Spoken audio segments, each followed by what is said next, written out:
ஒரு காலத்தில் தென் தமிழகத்தின் ஒரு அழகான கிராமத்தில் மக்கள் கடவுளின் அருளால் வாழ்ந்து வந்தனர். கிராமத்தில் உள்ள பழமையான கோவில் அனைவருக்கும் ஒரு நம்பிக்கையின் அடையாளமாக இருந்தது. ஒரு நாள் பெரும் வறட்சி கிராமத்தை தாக்கியது. ஏறக்குறைய 6 மாதங்கள் மழை பெய்யவில்லை. பாசன நீர் குறைந்துவிட்டது. பசுக்கள் வெறுமையாகத் தெரிந்தன. கிராம மக்கள் கடவுளிடம் முழுமனதுடன் பிரார்த்தித்தனர்.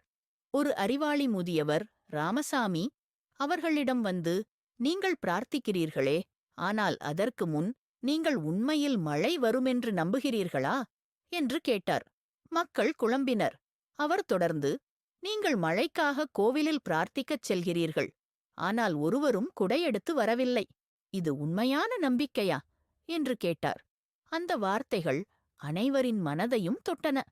மறுநாள் மக்கள் அனைவரும் குடைகளை எடுத்துக்கொண்டு கோவிலுக்கு வந்தனர்.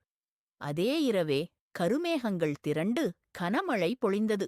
கடவுளிடம் நம்பிக்கை வைத்தாலே போதாது, அந்த நம்பிக்கைக்கு ஏற்ப செயல்படவும் வேண்டும்.